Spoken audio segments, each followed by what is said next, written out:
a gente quer discutir é com relação à telemedicina. Gente, a telemedicina parecia algo dos Jacksons, mas hoje já não é mais, não.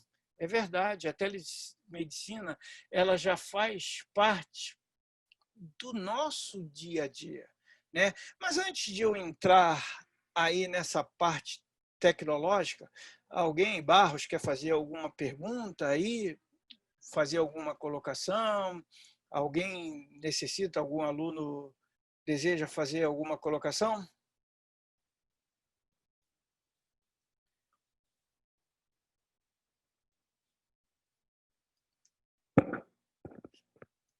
Se não, vou dar continuidade. Vamos lá, então. Deixa eu me ajeitar aqui, porque eu botei a tela aqui na frente para ver. Então, a telemedicina não é mais algo que a gente vê lá dos Jacksons. É uma realidade no nosso dia a dia. Então, o que seria para nós aí? A telemedicina, eu poderia dizer, vai falar? Alguém vai falar aí? Abrir o microfone? Ah, não. Né? Ela é uma modalidade online utilizada para cuidar dos pacientes à distância, para troca de informações entre profissionais de saúde e também aí para análise de resultados de exames, né? E aí nós temos lá os principais braços da telemedicina, que nós temos lá a teleconsulta, o telemonitoramento, telediagnóstico, telelaudos e até mesmo telecirurgias. Inclusive, durante muito tempo, mas muito tempo mesmo, a medicina funcionou dentro do mesmo padrão. Você vê que o médico de trocentos anos atrás, eles muitas vezes nós temos hoje médicos que não se atualizaram, que têm as mesmas práticas. E nós vemos que, embora o corpo humano tenha mudado muito pouco, as técnicas mudaram muito, as condições do nosso dia a dia, elas são outras, diversas. Hoje nós não temos a questão de tempo, o tempo é um recurso escasso, as distâncias são longas, o trânsito atrapalha, e hoje nós vimos aí no nosso dia a dia o quê? A Covid-19 veio a forçar um isolamento social e ficou mais público e notório a necessidade da telemedicina, né? Então, o paciente hoje pode agendar uma consulta e vai até o consultório e é atendido pelo seu médico. Mas, nesse contexto, né, após essa revolução, nós vemos que houve mudanças, né, nos pilares da saúde. E hoje nós conseguimos fazer isso de forma muito diferente através da telemedicina. Essa tecnologia ela amplia a oferta de serviço clínicos em situações em que o profissional de saúde e pacientes estão distantes um do outro, como, por exemplo, eu já vi casos lá do Ministério da Aeronáutica, em que eu via médicos atendendo pessoas, médico aqui do Rio de Janeiro atendendo pessoas lá do Amazonas. Concorda? Bem longe mesmo, né? Além disso, em caso de dúvidas ou necessidade de uma segunda opinião, ele aproxima muito o profissional, profissionais de saúde, dois médicos, por exemplo. Este profissional pode pedir ajuda a um especialista, via uma webconferência, via um áudio, via telefone, via e-mail, né? E várias outras formas, não é verdade? Então, com o avanço da internet, então, e a prática dessas tecnologias adjacentes, essa pessoa tem tudo para se tornar cada vez mais viável e presente em clínicas e hospitais aqui no Brasil, né? Alguns obstáculos, todavia, impedem a sua atuação no país. Mas, espera aí, tá legal. Então, o que é telemedicina mesmo? Só para curiosidade, a origem grega é da palavra tele significa distância. E é exatamente isso que ela representa. Ela representa uma modalidade, como nós vimos, de serviços que são disponibilizados remotamente. E o que é impossível para uso com o uso das tecnologias antigas, não é verdade?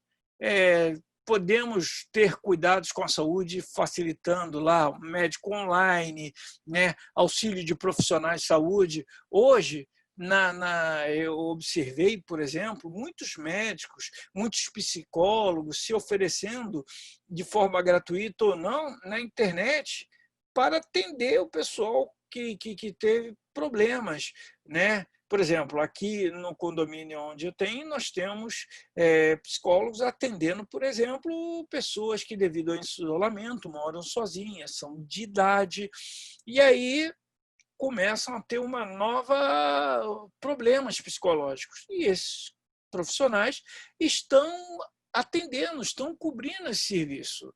Então, a telemedicina acontece por meio de plataformas online de acesso do computador.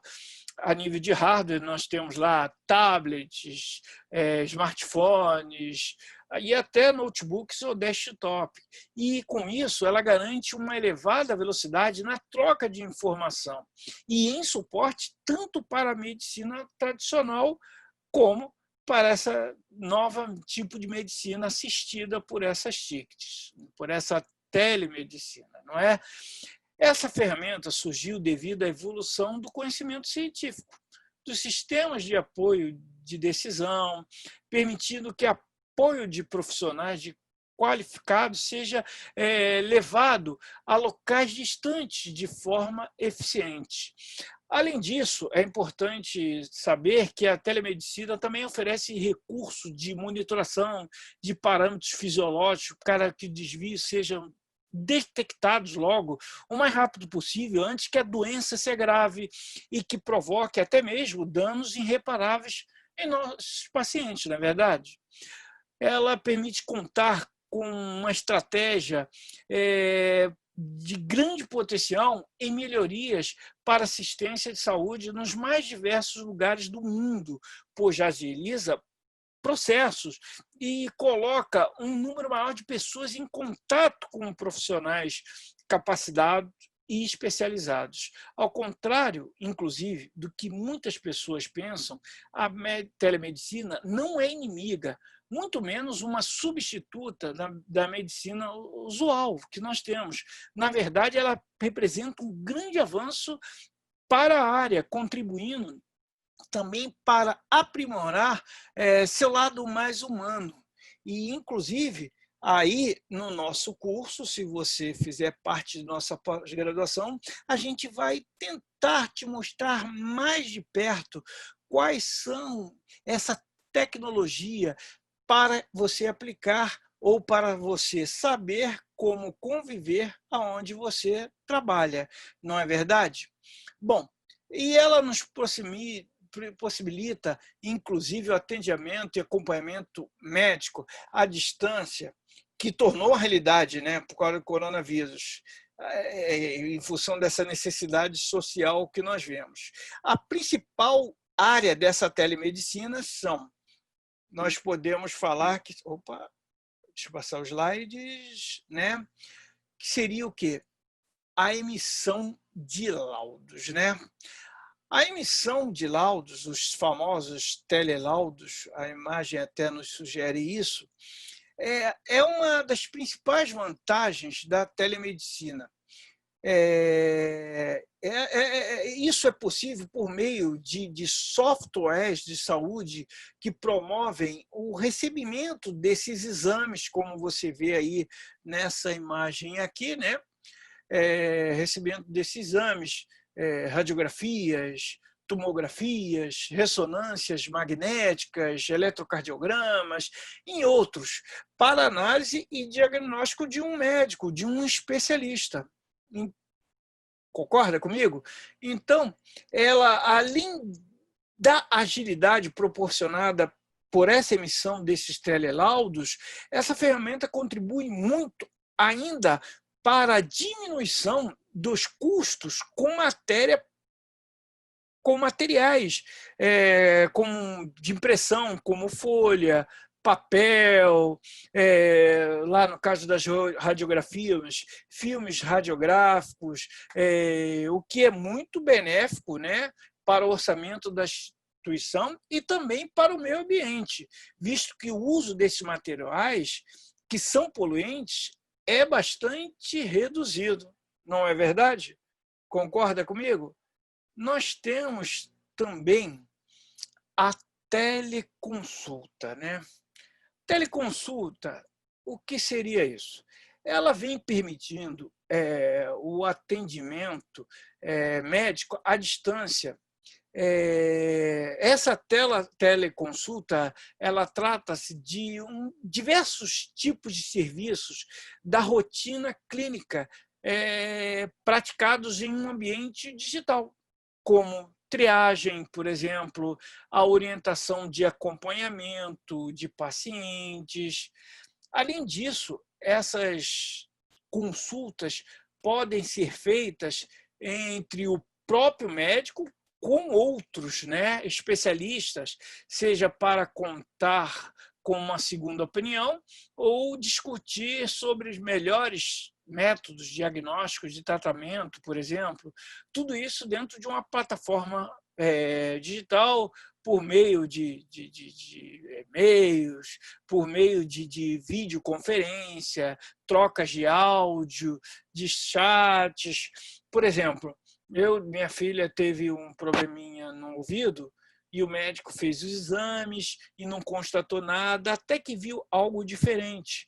E aí, isso tem pouco tempo, tem um ano e pouco. E aí ele consultou a um outro especialista e ali, né, eu estava no consultório, você via o médico meu com outro especialista em ouvido, lá no canal X, que eu não entendo muito bem, e eles falaram, e aí chegaram a um consenso que não era nada demais, e mudaram, inclusive, a medicação, o que fez a recuperação da minha filha muito rápida mesmo, mas muito rápida mesmo.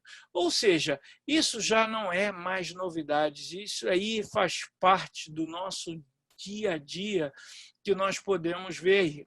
Ok? Beleza? Bom, então vimos teleconsulta.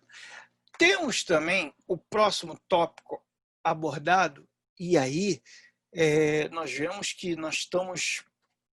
Isso aí é mais do que realidade hoje, embora não seja em um custo muito acessível, né? Nós vemos que ainda está muito caro para os equipamentos, mas é uma tendência que nós vamos ver que rapidamente vai abarcar vários hospitais, até por conta das necessidades de pessoas que estão em locais de difícil acesso, de carência de especialistas, e isso eles poderiam ser os responsáveis de cirurgias à distância. Então, na telecirurgia, o procedimento invasivo é realizado, na verdade, por um robô, o qual é manipulado, obviamente, pelo médico, né, da cirurgia lá, mas de forma remota. E é muito importante, em um caso de cirurgia extremamente específicas e com poucos especialistas aptos para realizá-las, que sejam oferecido esse tipo de serviço.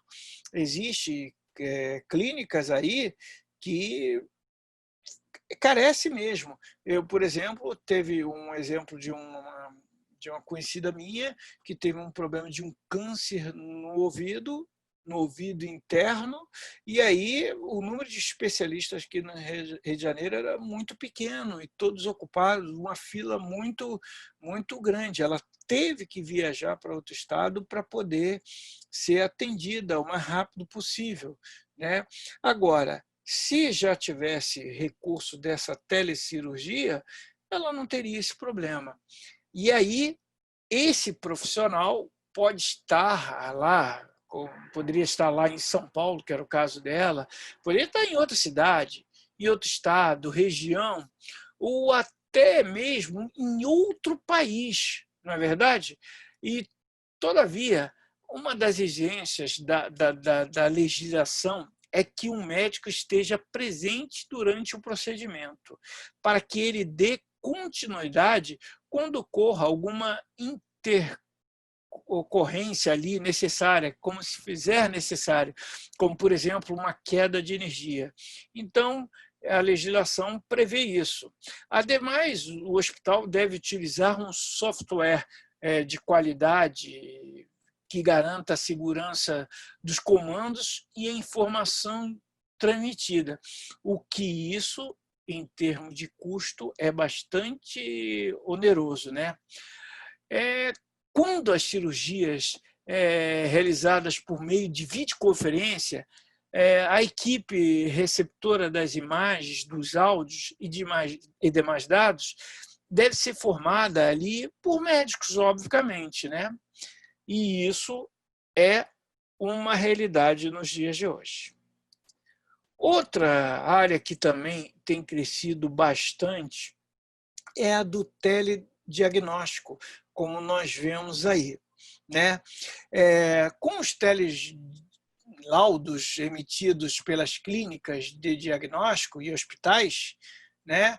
Especialistas de qualquer lugar, eles podem avaliar as imagens e dados e definir um determinado diagnóstico. Assim, o paciente é completamente beneficiado, visto que o tempo que ele precisa guardar por um resultado de exame, ele cai expressivamente. E a sua condição de saúde pode estar a ser detectada bem antes, o que aumenta as chances de que o tratamento aplicado seja de sucesso e resultando na cura, né? Nós vemos, por exemplo, que o meu caso, minha esposa foi ao dentista, ela estava com um problema na sua arcada dentária e sentia muita dor, né? Chegou ao ponto de contagiar o olho, né? De refletir no olho, e aí nós vimos que fomos a uma clínica, automaticamente, ao fazer toda aquela parte de, no caso dela foi uma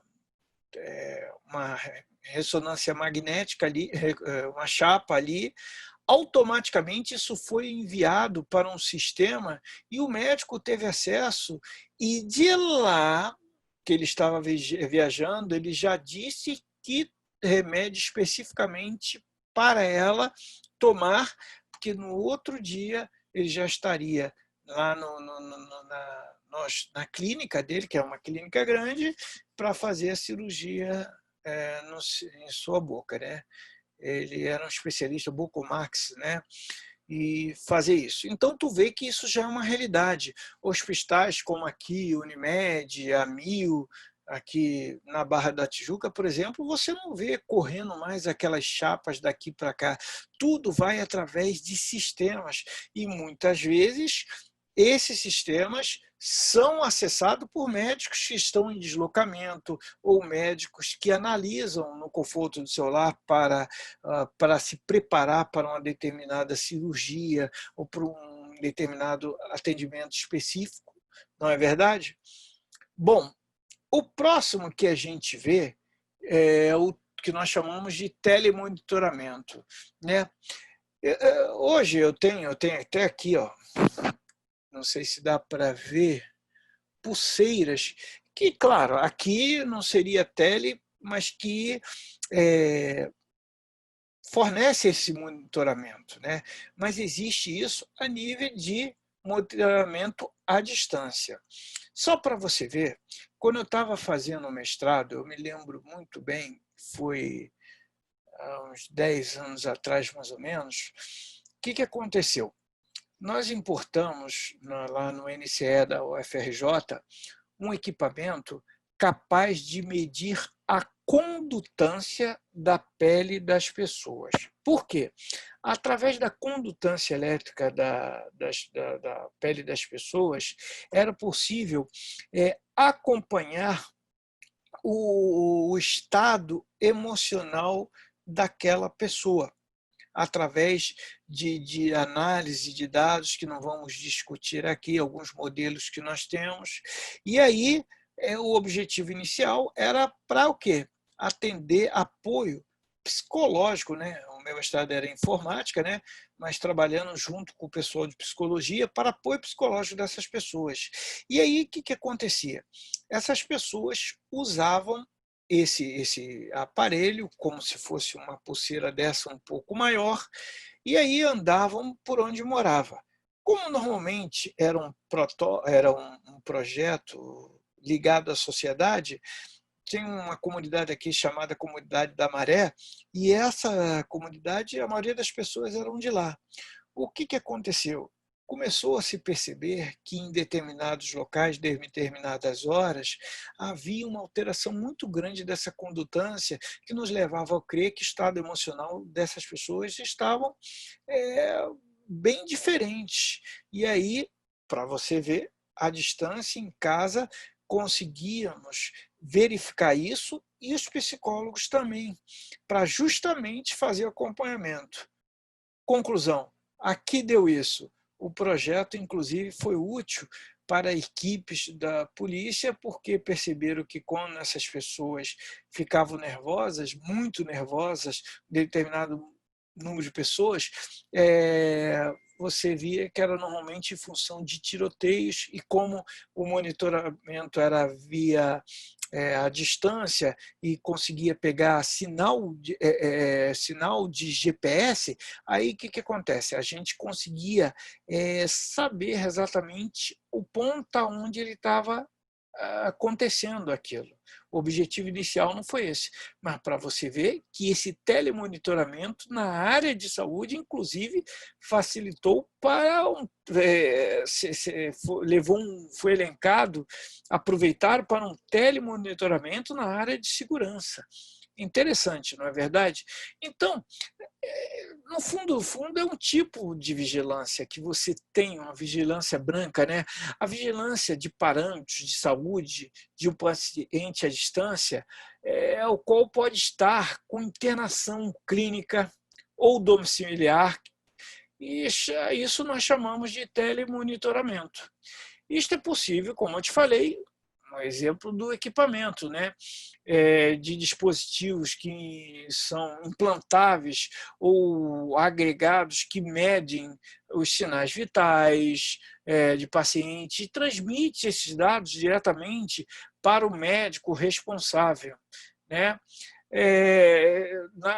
Por exemplo, lá na UERJ tinha um projeto de um colega nosso japonês, que era justamente isso, o desenvolvimento de sensores que eram na forma de moeda, que poderiam ser espalhados em pontos chaves das roupas das pessoas, para verificar batimento cardíaco. Ele não era na forma de pulseira, né? Que muitas vezes a pessoa não usava. O pessoal que usava aparelho para batimento, né? Que usava, por exemplo, medidor de insulina, ele media a quantidade e informava via Wi-Fi ou via conexão de 3G o estado daquelas pessoas, de uma forma bem simples, né? Assim como na telecirurgia, cirurgia, é preciso que o médico esteja sempre presente no local, tá? Para a instalação e o controle periódico desses aparelhos, né? Mas, como nós vimos, existe uma tendência que alguns aparelhos passem a ser usados, inclusive na roupa, o que dispensariam a necessidade desse médico de imediato. Mas a confecção da roupa e da análise da roupa, se é eficiente e eficaz, sim. Tá? A telemedicina no Brasil, ela em si, como eu posso dizer,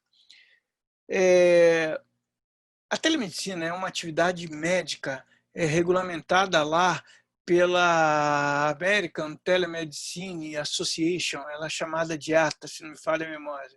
E aqui no Brasil é pelo Conselho Federal de Medicina. De acordo com estudos realizados lá nos Estados Unidos, né, apenas 8% da população fazia uso da medicina digital. E esse número subiu bastante nesses últimos, até 2019, chegando aí a praticamente 25%, já podendo ter duplicado, inclusive, até hoje, né, que tem crescido exponencialmente com essa crise, então, não é verdade? Para que o seu elevado potencial no Brasil seja de melhor entendimento, veja alguns dados que nós temos aqui. Por exemplo, a região Sudeste e Sul do nosso país concentra 72% dos nossos médicos especialistas. São 154 profissionais com residência médica por 100 mil habitantes na região Sudeste, índice que na região Norte pasmem, né? 3 vezes menor. Isso significa que, por meio dessa telemedicina, é possível levar médicos especialistas a regiões remotas e de longa distância e promover um atendimento com alta velocidade. O que eu quero dizer é que essa especialidade quebra esse tipo de telemedicina, quebra barreiras de tempo e espaço.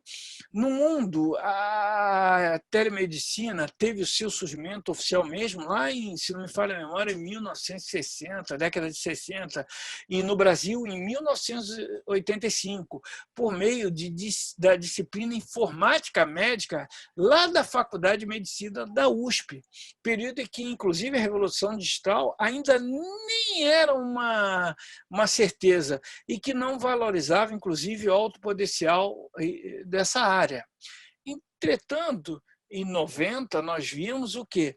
Que empresa privada passou a realizar diagnóstico, eletrocardiograma, por VAX, e tornou-se um marco nacional na telemedicina, demonstrando a possibilidade da realização de laudos de forma remota.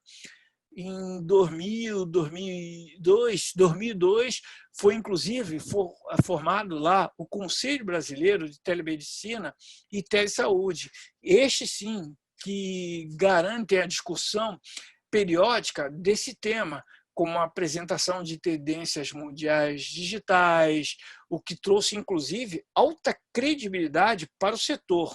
E, desde então, a pesquisa e investimento na área só aumentou e forneceu cada vez mais à população e profissionais de saúde a oportunidade de ser medicados. Nós temos lá vários benefícios gerados nessa área. Aproximação do médico, que você já deve ter concluído, do médico e do paciente, até porque você reduz, né, bastante o tempo de estudo daquele paciente, visto que é tudo de forma digital hoje, né? Então, com isso a gente garante um acolhimento à saúde e onde e quando for necessário. Atendimento às distâncias, a comunidades que precisam, mas não tem médico suficiente, né? Acessibilidade a uma grande parte da população, uma maior agilidade nos atendimentos devido ao sistema de processo por meio de software online, de saúde online. Podemos destacar aqui também a segurança estrutural do sigilo desses dados, conforme normas internacionais, a aplicação da agenda clínica dos médicos, envio de exames para laudos 24 horas por dia, com resposta bem mais ágil ao atendimento nacional, maior especialização no diagnóstico de laudos, redução do tempo de atendimento de custos operacionais, enfim, são muitos, não é verdade? Bom, agora, outra tecnologia que nós precisamos estar bastante atento são os famosos robôs, não é verdade? Olha só esse vídeo que eu vou botar para você dar uma olhadinha.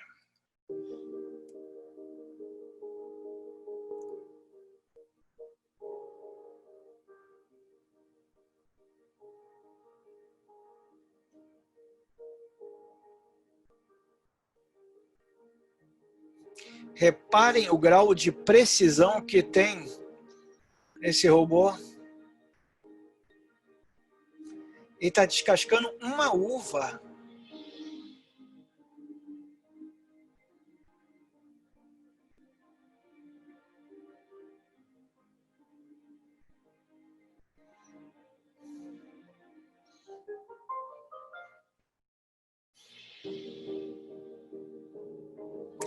Esse é o famoso robô Da Vinci.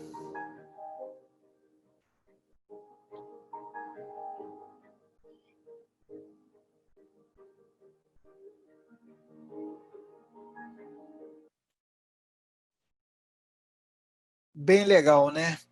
Então, olha só. Imagine, depois que viu esse vídeo, se você tivesse que passar por um procedimento cirúrgico delicado e pudesse escolher, optaria por ser operado por um médico especialista ou por um robô? O que você pensa? Ora, os avanços na tecnologia médica são tamanhos que está se tornando cada vez mais comum o uso de instrumentos robóticos na realização de procedimentos cirúrgicos delicados e que são minimamente invasivos, não é verdade? Afinal, quem não quer contar com o conhecimento de um especialista médico aliado à tecnologia de última geração da robótica para um procedimento aí mais seguro, preciso, conciso, rápido e ainda por cima com menos dor e trauma, não é verdade? São os benefícios da robótica na medicina. Apesar de aí no ano passado mais de 2 mil brasileiros foram operados com auxílio da robótica, e este número não para de crescer com expectativas de aumento em torno de 30% ao ano, né? Ainda hoje nós temos a carência desses robôs, não é verdade? Uma coisa que a gente... Opa, desculpe-me. Dentro dos robôs, eu esqueci de passar essa imagem, aqui é o caso do Da Vinci, onde o médico senta aqui, põe a cabeça e faz o movimento todo aqui. E as pinças, os equipamentos estão tudo aqui, bisturi, tudo aqui. Vejam bem, o médico pode tremer, por exemplo, ele tem controle de estabilidade ali das mãos, ele tem câmeras que permitem que você olhe bem de pertinho, movimentos mais finos, com mais precisão, ou seja, médico aliado a esse equipamento é realmente uma revolução na que nós chamamos em cirurgia. E, inclusive, nós vemos hoje que isso aqui não avançou muito ainda para ser à distância, por conta de quê? Por conta das linhas de transmissão. Hoje, nossa internet, que é o meio principal no qual a gente usa, né, ela ainda são de velocidades muito lentas. Hoje, nós estamos, como diz, arrebentando na faixa de 300 megabits por segundo, o que é muito pouco para garantir isso. Por isso, ainda não houve esse crescimento à distância tão grande em função disso, porque a tecnologia já existe, concorda? Outro ponto que nós precisamos pensar é o seguinte, com relação ao homem versus máquina, né? Porque dá para pensar o quê? Agora que nós estamos falando de homem, de robôs que fazem cirurgia com precisão, o homem vai ser substituído. Inclusive, numa pós-graduação que eu dei no Exército Brasileiro para oficiais médicos, né, da área de saúde, né, foi uma da preocupação, inclusive, de muitos médicos, era a visão que ele tinha. Olha só, tire isso da cabeça, o médico não vai ser substituído, a ideia não é essa. Os médicos, os movimentos do robô, eles não são autônomos.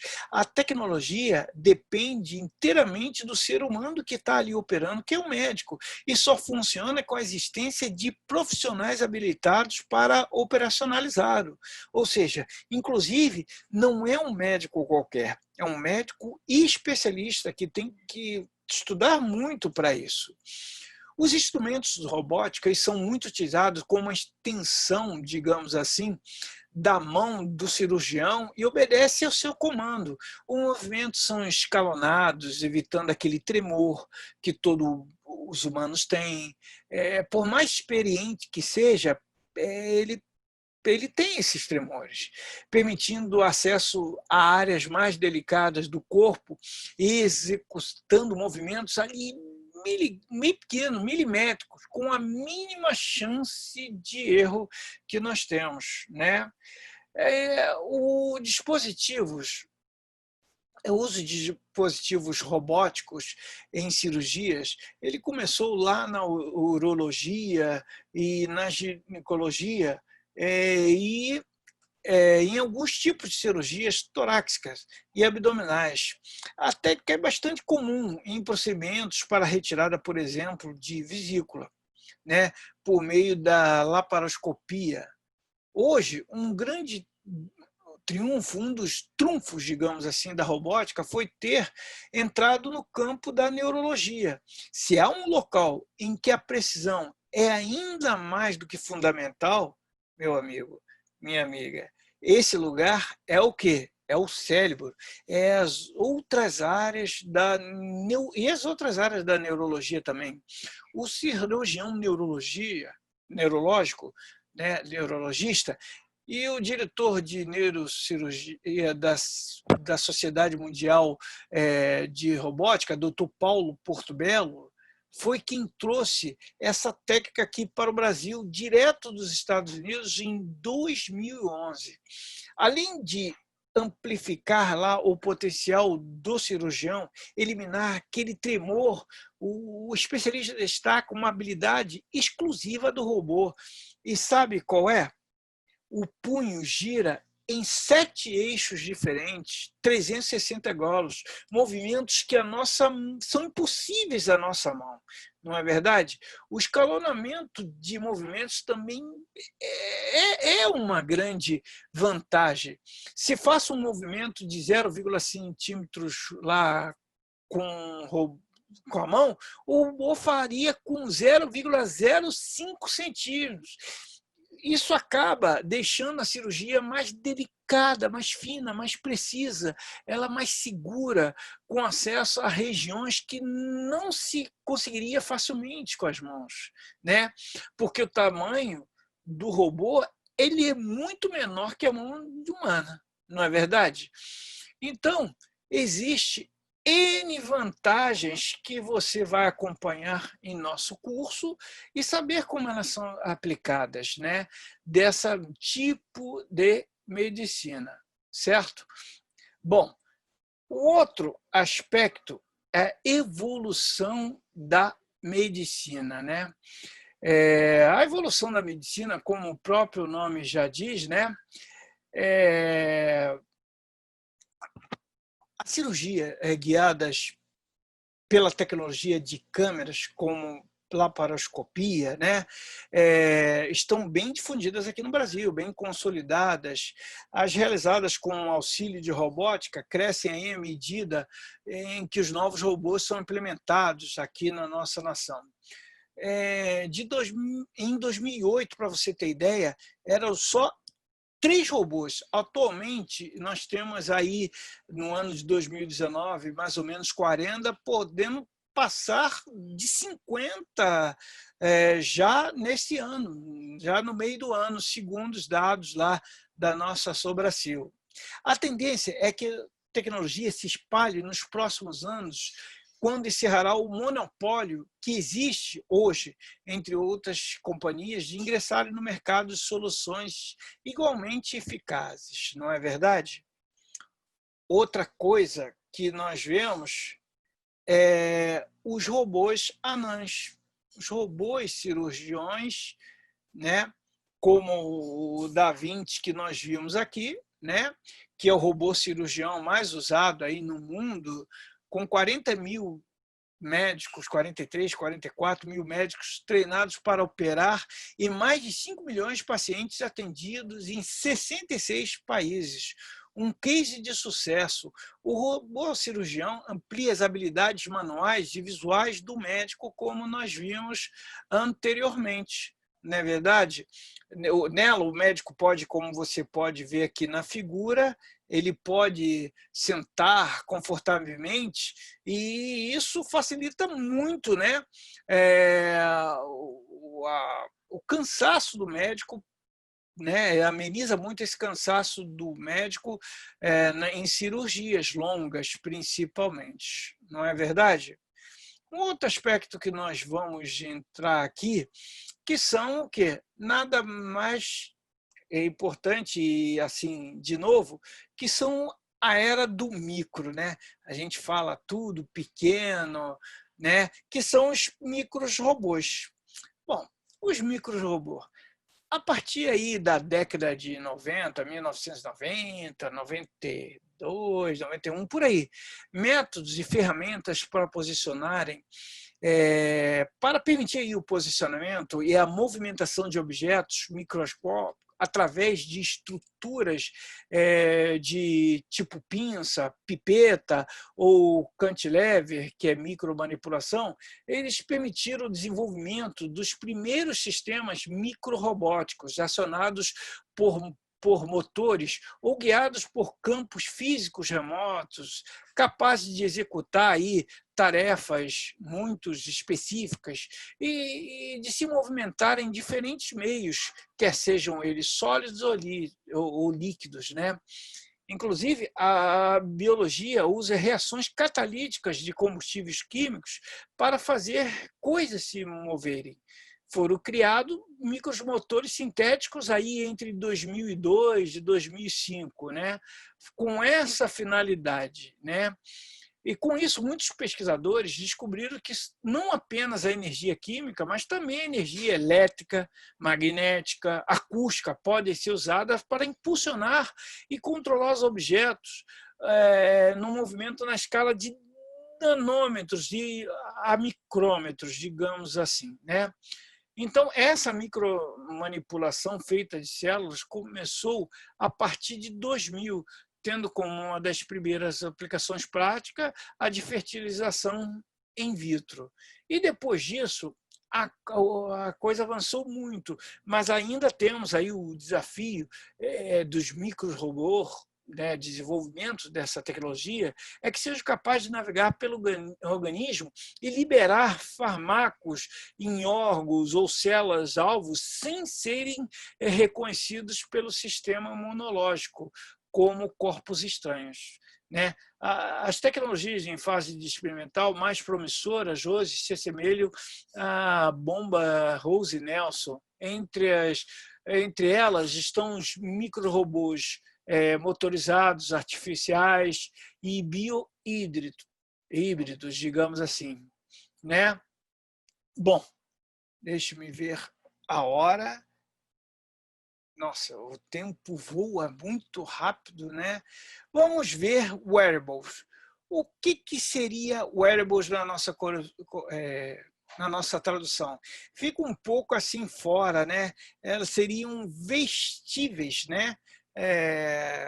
Seriam coisas que você pode vestir, que pode usar. Então, essa pulseira é um wearable, por exemplo, monitores de pressão, né? E outros são espécies de wearables. Você tem óculos hoje especiais que permite, por exemplo, ajudar a pessoa, através de dispositivos eletrônicos, a reduzir o daltonismo. O camarada conseguir enxergar.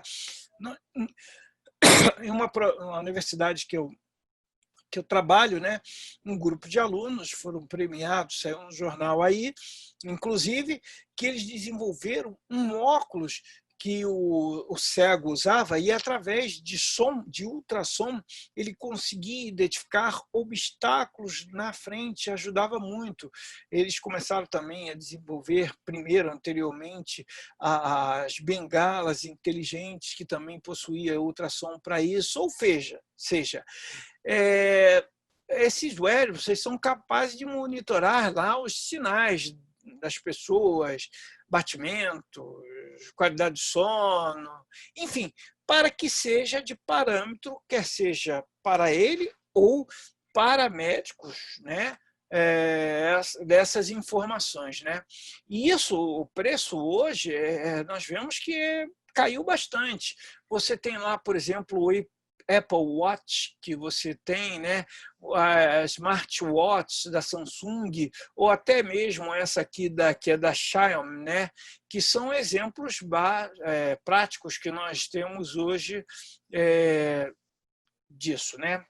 Bom, a inteligência artificial também é outro aliado que tem feito parte do nosso dia a dia. Primeiramente, é através dela que o computador aprende. Não é à toa que ela é conhecida como Machine Intelligence ou Machine Learning. Na verdade, é ela que habilita as máquinas a serem inteligentes, a aprenderem, né? E no campo da ciência que desenvolve a inteligência e mecanismos como softwares e robôs, né?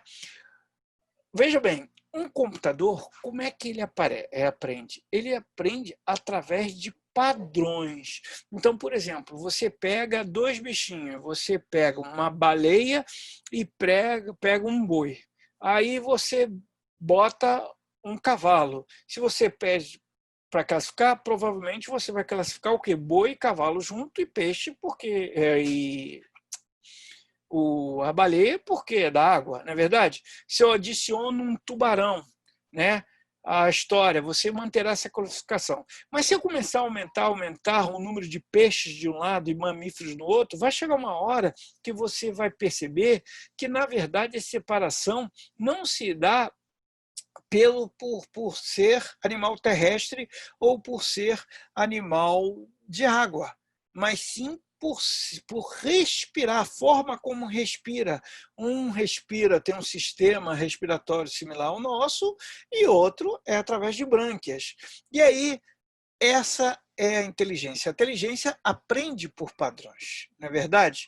E a partir daí, nós temos um vídeo que eu gostaria que você observasse, um vídeo curso, que é o Watson. Já ia esquecendo, antes de falar do Watson.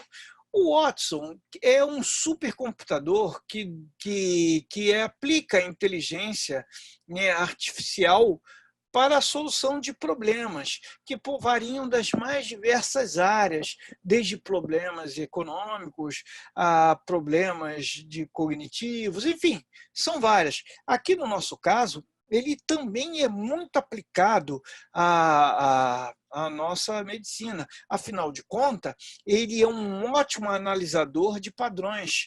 Você vê que o Watson pôde catalogar várias informações da área de saúde, como laudos, como radiografias, como ressonância, todos os tipos de exames, como decisões que os médicos tiveram em todo o mundo, a todo momento, ele vai a cada vez acumulando. E a partir da comparação de padrões, ele consegue te ajudar nessas decisões.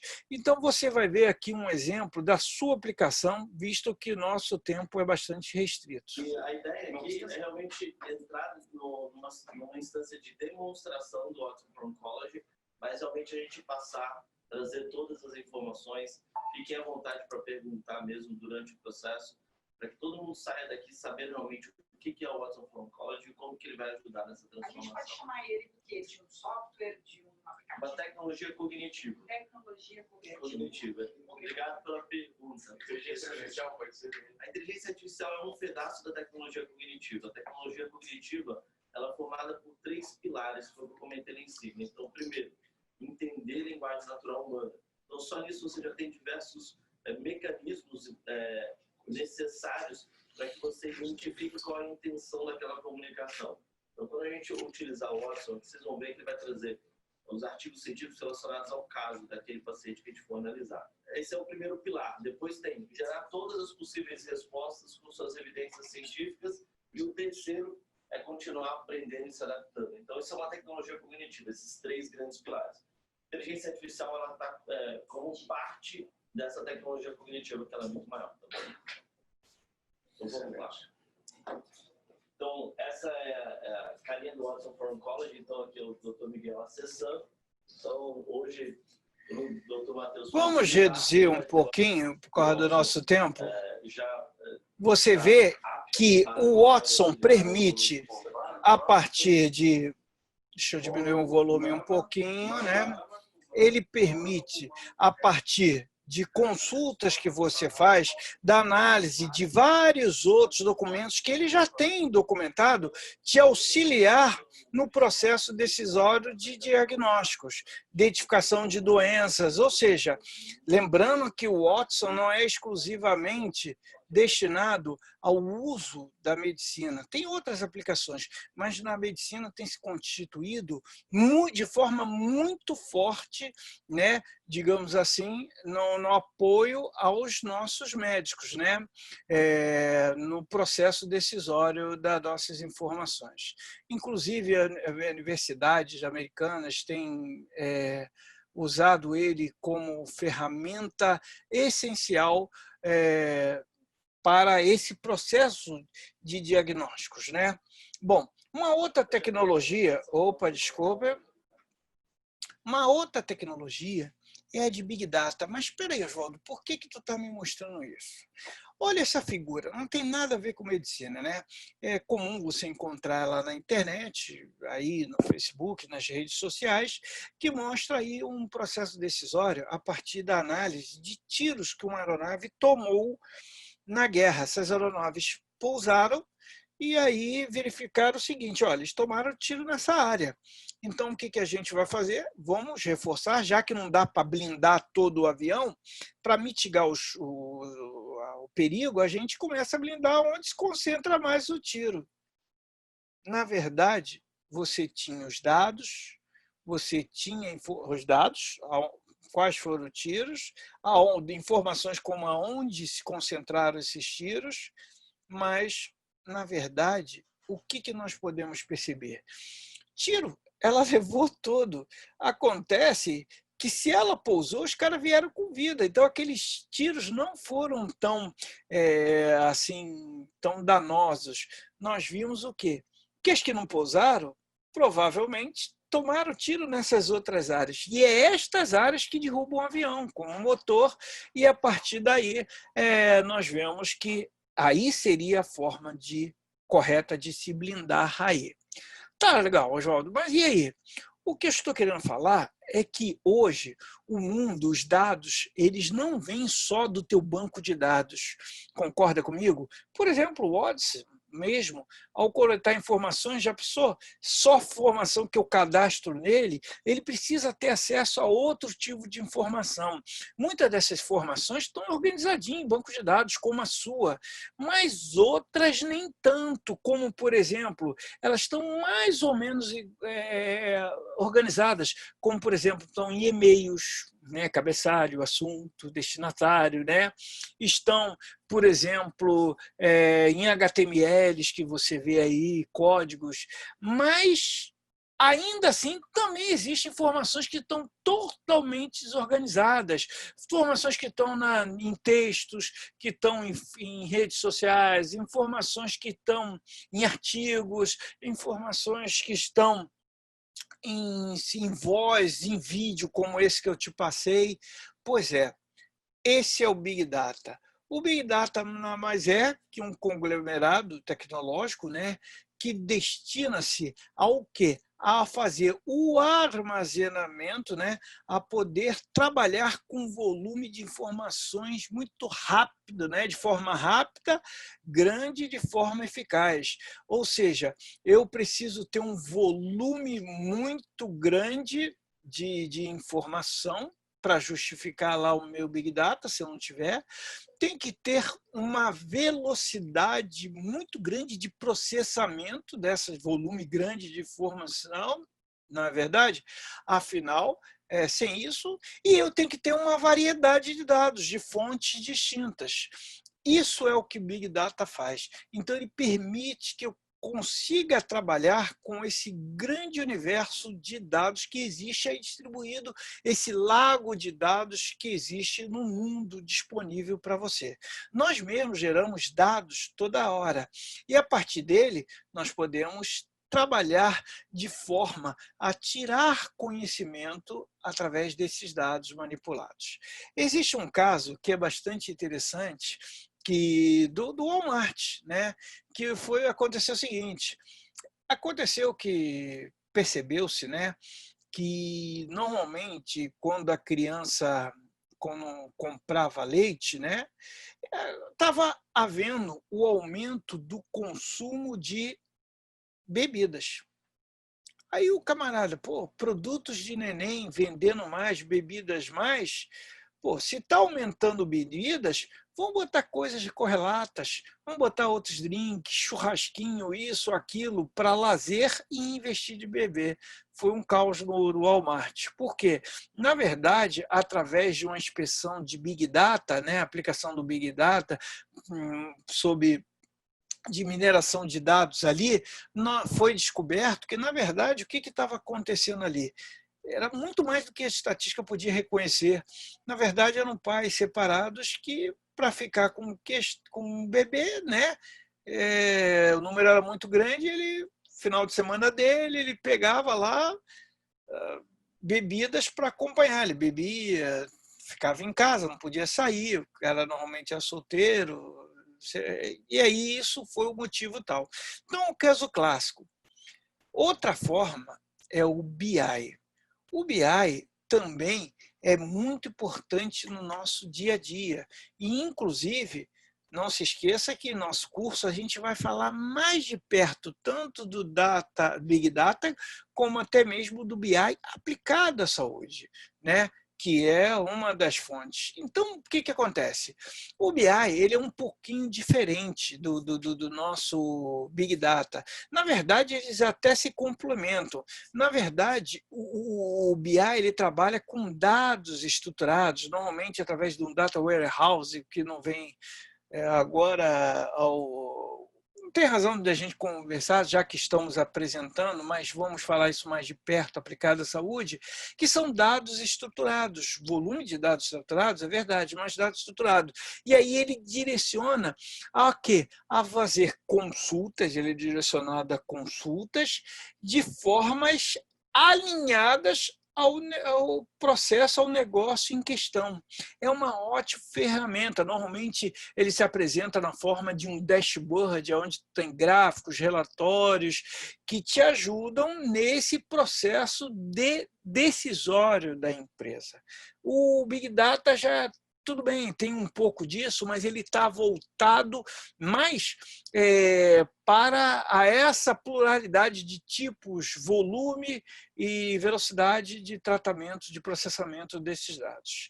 E tem um até que eu não botei aqui, que tem um BA, que seria o Business Analytics, né? Que é a ciência, o analista de dados, que ele visa mais quase que a mesma coisa que o BI, mas o BI está focado mais no que aconteceu para tomar decisões. E o BI, o BA, né, ele está voltado mais para o futuro. Mas isso é um assunto que precisamos tratar mais de perto, né, para as pessoas. Ok? Bom, faltam 2 minutos, né? Opa! Faltam 2 minutos para finalizar nossa aula. Vejam bem, o curso aqui foi apenas para abrir horizontes para você. Na verdade, isso existem muito mais detalhes que costuram essa aplicação dessas tecnologias, como, por exemplo, identificar características regionais, regulamentações, legislações, o que o SUS nos permite, o que o SUS tem, enfim, tudo isso vai ser discutido em nossa pós-graduação.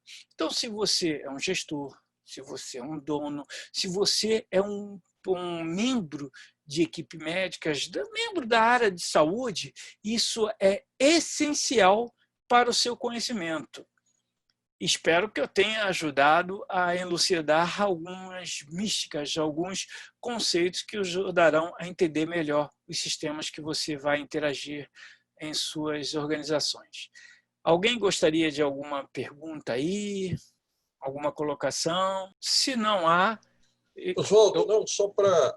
Sim, foi por muito favor. boa, eu acho que deu para ter uma ideia interessante, né? Eu acredito que no pós-pandemia teremos aí um incremento maior, vamos dizer assim, da Com utilização certeza. da tecnologia, né? É somente isso que eu queria deixar para que você pudesse nos dar essa ideia, né? Que acho que a tecnologia deve ter um impulso muito grande na saúde, principalmente, que as pessoas vão estar muito ligadas ao aspecto de saúde em razão de todo o receio que a gente tem passado aí com a possibilidade de assimilar esse vírus e aí ter problemas. Então, as pessoas vão estar ligadas nisso. Certamente. Barros, tu fez uma colocação bastante importante. Você que está me ouvindo já deve ter percebido, por exemplo, que, principalmente nessa pandemia, teve pessoas que aprenderam a usar o Zoom, que aprenderam a usar celular, que aprenderam a usar o mínimo de computadores. Se na vida cotidiana isso já aconteceu, quanto mais na medicina, dado a sua escalabilidade que nós temos, esse tipo, essa nova tecnologia, ela pode nos assessorar muito. E, inclusive, acreditem, o sistema de saúde, a nossa educação, as nossas organizações, tudo estarão diferentes, se posicionarão diferentes diante as interações com os seus clientes, com os seus pacientes, com os seus educandos, porque o mundo mudou, já não é mais o mesmo. Nós vemos instituições de ensino, por exemplo, aqui você mesmo está aqui estudando comigo via Zoom. Imagine que eu tenho um tempo lá de tirar tuas dúvidas pelo Zoom ou por outra forma, né, de qualquer tecnológica ou por outra tecnologia. A mesma coisa são médicos, né? Eu conheço, por exemplo, psicanalistas que têm atendido pessoas, psicanalistas amigos da família que têm atendido pessoas via Zoom e têm feito isso antes até mesmo da pandemia.